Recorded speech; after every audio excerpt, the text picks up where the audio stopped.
খাইয়ালাম, খাইতে খাইতে আপা মনি চলে আসবে। ওকে আসো।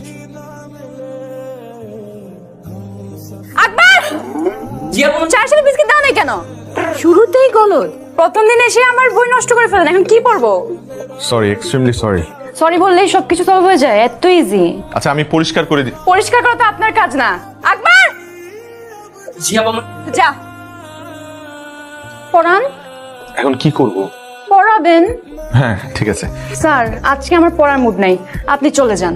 কোথায় গেছে মুড? মানে কতক্ষণে ফিরতে পারে মনে হয়? মুড আর আজকে আর আসবে না। আজকে আর আসবেই না? কি হলো, বসে আছেন কেন? যান। হ্যাঁ যাই, না হলে আকবরের মতো আমার নাম ধরে ডাক দিবে আবার। আসি। আচ্ছা, তোর নতুন স্টুডেন্টের খবর কি?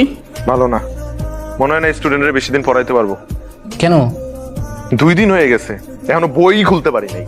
এটা পড়তেই চায় না, পিচ্ছি কিন্তু ধান না মরিচের মতো। কথার কি জাজ ওরে বাবা। আপনি 6 মিনিট 37 সেকেন্ডস লেট। 6 মিনিট কত সেকেন্ড? 6 minute 37 seconds. ঘড়িটার ব্যাটারি নষ্ট হয়ে গেছে তো তাই। ঘড়ির সাথে লেট হওয়ার কানেকশন কি? না না, ঘড়ির সাথে লেট হওয়ার কোনো কানেকশন নেই, বাসের সাথে আছে। আমি বাসে করে আসি তো ট্রাফিক জ্যাম ছিল। বাসে? আপনার গাড়ি নেই? আমার গাড়ি থাকলে তোমাকে টিউশনি করাতাম না। তাই তো। এই মামা, মামাকে ডাকছো কেন? চলেন। কোথায় যাব? আগে চলেন, তারপর বুঝবেন। চলেন। কোথায় বসবো? এখানে। এখানে কেন বসবো? আমার এখানেই পড়তে ইচ্ছা করছে আজকে। এখানে। এইখানে পড়বে তুমি? মাই গড। এখন স্যার হিসেবে আপনার দায়িত্ব আমাকে পড়ানোর। কিন্তু তুমি যা শুরু করছো এভাবে তো আমি তোমাকে পড়াইতে পারবো না। আমি চিটাগং ইউনিভার্সিটি পড়তে চাই, ঢাকা ইউনিভার্সিটিতে না। হুট করে তুমি ঢাকা থেকে চিটাগং ইউনিভার্সিটি কেন শিফট করতে যাচ্ছ? স্যার, আমার বয়ফ্রেন্ড চিটাগং ইউনিভার্সিটিতে পড়ে, বুঝতেই তো পারছি। কার বয়ফ্রেন্ড? আমার। হোয়াট? পিচ্ছি মেয়ের বলে বয়ফ্রেন্ড আছে? পিচ্ছি? আমি পিচ্ছি না। না তুমি পিচ্ছি না, তোমার বয়ফ্রেন্ড পিচ্ছি। শোনো, তোমার এখন পড়াশোনা করার বয়স, প্রেম করার বয়স না। স্যার, জেনজিরা পড়াশোনা আর প্রেম দুইটা একসাথেই মেনটেন করতে পারে। আর আপনি আজকে থেকে আমাকে চিটাগং ইউনিভার্সিটির অ্যাডমিশনের জন্য পড়াবেন, ঢাকা ইউনিভার্সিটির জন্য না। আমি তোমাকে চিটাগং ইউনিভার্সিটির জন্য পড়াতে পারবো না। আপনি না পারলেও আপনার পড়াতেই হবে। আমি বাধ্য না। আপনি বেনিফিট পাবেন। ছি রা, আমি তোমার স্যার। স্যার, অন্য কিছু ভাববেন না, আমি আপনাকে টাকা বাড়িয়ে দিব। পিচ্ছি মেয়ে আমাকে টাকার লোভ দেখাচ্ছে।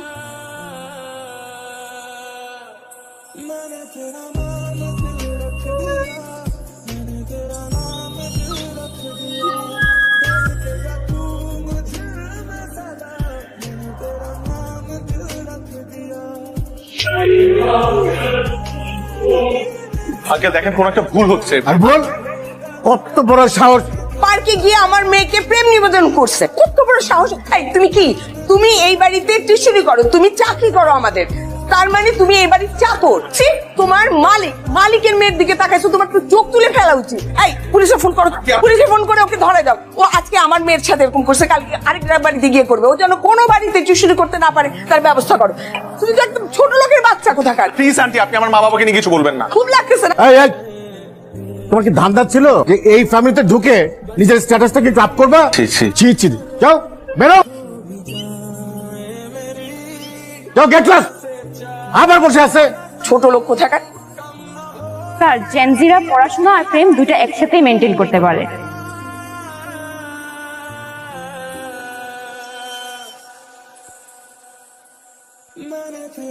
ম্যাডাম, আপনি কার কাছে যাবেন? আমি রিফাত স্যারের কাছে যাব। ম্যাডাম, তার পারমিশন ছাড়া তো আমি আপনাকে যেতে দিতে পারি না। আমি বেশি সময় নিব না। কি হয়েছে এখানে? রিফাত কি হয় আপনার? বয়ফ্রেন্ড? হাজবেন্ড?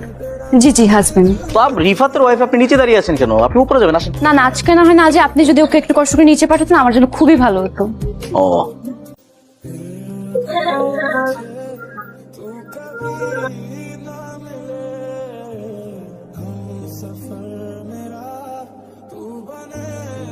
কি সমস্যা আপনার? সমস্যা কি আপনার? আমাকে ফলো করতে করতে আমার অফিস পর্যন্ত চলে আসছেন, এখানে এসে সিন ক্রিয়েট করছেন কেন? প্রবলেম কি আপনার? I remember everything. এটা আমার কাজের জায়গা। এখানে এসে আপনি মিথ্যা কথা বলছেন, you are my wife, you are not my wife. আপনার সাথে আমার কোনো ধরনের সম্পর্ক নেই। আপনি আমার স্টুডেন্ট ছিলেন, দ্যাটস ইট। আগেও একবার আমার ক্ষতি করার চেষ্টা করেছিলেন, এখনো আবার ক্ষতি করার চেষ্টা করছেন। ওয়াই? আমি আপনার সাথে কোনো অন্যায় করেছি? কোনো কুপ্রস্তাব দিয়েছিলাম আপনাকে? না, দেইনি। কিন্তু আপনি উল্টা আমার ক্ষতি করার চেষ্টা করেছেন। আমার শুনতে হয়েছে আপনার মায়ের কাছ থেকে যে আমার ফ্যামিলি খারাপ, আমার বাবা মা খারাপ।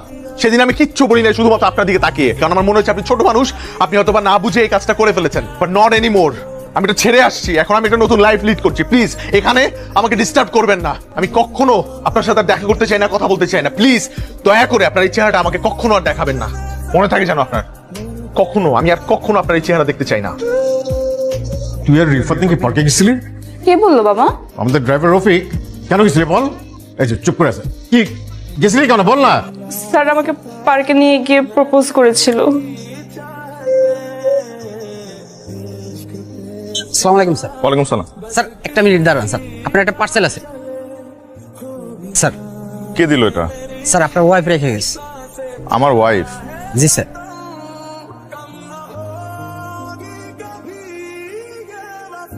আপনি 6 মিনিট 37 সেকেন্ডস লেট। 6 মিনিট কত সেকেন্ড? 6 minute 37 seconds. আপনার তো 5টা আসার কথা। ঘড়িটার ব্যাটারি নষ্ট হয়ে গেছে তো তাই।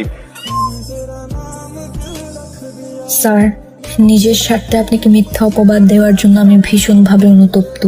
বিশ্বাস করেন এই প্ল্যানটা আমার না, পুরো প্ল্যানটা ছিল আমার বয়ফ্রেন্ডের। আরে কংগ্রাচুলেশনস, তুমি আঙ্কেলের সাথে কথা বলো, আমার মনে হয় সে রাজি হবে। বাবা এক কথার মানুষ, আমার তো ভয় করছে, দেখি কি হয়। আর শুনো, তোমার জন্মদিনের প্ল্যান কি? তুমি নাই কি আর প্ল্যান হবে? তুমি থাকলে হয়তো কোনো একটা বার্থডে প্ল্যান করতাম। আচ্ছা ঠিক আছে। তারপর আমার বয়ফ্রেন্ডকে ওর বার্থডেতে সারপ্রাইজ দিতে আমি নিজে চট্টগ্রাম রওনা দিই। সেখানে গিয়ে আমি দেখতে পাই নিয়েন যাবেদের বাসা আইতালে আইর। Happy birthday. থ্যাংক ইউ, কিন্তু তুমি এখানে? তোমার বার্থডে সারপ্রাইজ দিতে আসছি। না না, সেটা ঠিক আছে, কিন্তু নিচে একটা কফি শপ আছে, বুঝছো? খুব ভালো, তুমি হলে 10 মিনিট বসে, আমার একটা ফ্রেন্ড আসছে, তোদের জাস্ট বিদায় দিয়ে আমি চলে আসতেছি। নিচে কে আসছে? আমি ইরা। আর তুমি? আমি শান্ত। তোমার এক্স? কে এক্স? আমি তোর প্রেজেন্ট গার্লফ্রেন্ড। তুমি প্রেজেন্ট গার্লফ্রেন্ড হলে আমি কি? প্লিজ 10 মিনিট নিচে ওয়েট করো, আমি পৌঁছছি। তুমি কি বুঝাবা? ইরা, তুমি বোঝাচ্ছ? সেখান থেকে মন খারাপ করে যখন ঢাকার উদ্দেশ্যে ব্যাক করি, তারপর বাসা আসার পর অনেক দিন আমার মন খারাপ থাকে। কি রে, দুদিন ধরে দেখছি এরকম একলা একলা বসে থাকিস কেন সারাক্ষণ? নে খাবার নিয়ে আসছি, খা। না খাবো। কি হলো তোর, কেন খাবি না? আরে খা, খেয়ে নে, খেয়ে নে। খাবো না, যাও না। আশ্চর্য। মন খারাপের মাঝে একদিন ফেসবুক স্ক্রল করতে গিয়ে দেখতে পাই আপনাকে টিউশন মিডিয়া থেকে ব্যান করা হয়েছে। সেটি দেখার পর নিজেকে আরো বড় অপরাধী মনে হতে থাকে। তারপর টিউশন মিডিয়াতে যাই, গিয়ে ওদেরকে সত্যটা বলি। বিশ্বাস করেন এখানে রিফাত স্যারের কোনো দোষ নেই, সব দোষ আমার। I am very sorry about everything. শিক্ষকতা একটি মহান পেশা। আপনাদের মতো কিছু মানুষের ভুলের কারণে আজ মেধাবী শিক্ষার্থীরা এই পেশা থেকে দূরে সরে যাচ্ছে। চিরং ইউনিভার্সিটিতে ভর্তি হতে চেয়েছিলে কেন? আমার অনেক ইচ্ছা ছিল চিটাগং ইউনিভার্সিটিতে পড়ার। তো আমাদের বলিস না কেন?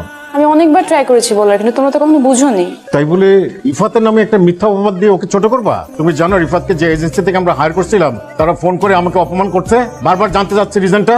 কেন করলো এরকম? অ্যান্সার করো। তোমাদের একটা সমস্যা কি জানো, যে কোনো একটা ঝামেলার মধ্যে পড়লে জাস্ট সাইলেন্ট হয়ে থাকো। আর এই যে তুমি, হ্যাঁ, তোমার আজকাল পেয়ে পেয়ে ওরা সবাই এখন যে যার মতো ইচ্ছা তাই করছে। শোনো, আমার একটা ক্লিয়ার কথা বলে দেই, এই মেয়ে ঢাকা ইউনিভার্সিটিতে পড়তে হবে, আর যদি ঢাকা ইউনিভার্সিটিতে চান্স না পায় তাহলে ওই যে বাসা পাশে ডিগ্রি কলেজ আছে ওইখানে পড়বে। দিস ইজ ফাইনাল, ওকে?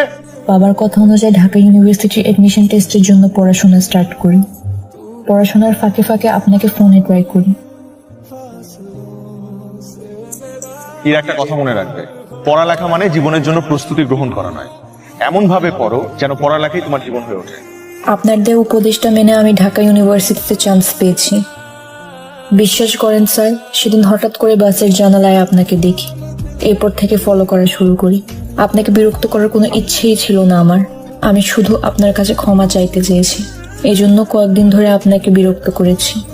আমি কথা দিচ্ছি স্যার, আপনি আমাকে ক্ষমা করে দিলে আমি আর কোনোদিন আপনার সামনে আসবো না বা বিরক্ত করব না। আপনি যদি আমাকে ক্ষমা করে দেন তাহলে আগামীকাল বিকেলে আপনার সাথে আমি দেখা করতে চাই। তুমি আমাকে বলেছিলে যে আমি তোমাকে ক্ষমা করে দিলে তুমি আমার আশপাশে থাকবে না কখনো। জি। আর যদি ক্ষমা না করি? তাহলে পাশে পাশে থাকবো। কতদিন? সারা জীবন। Is it a promise? More than a promise.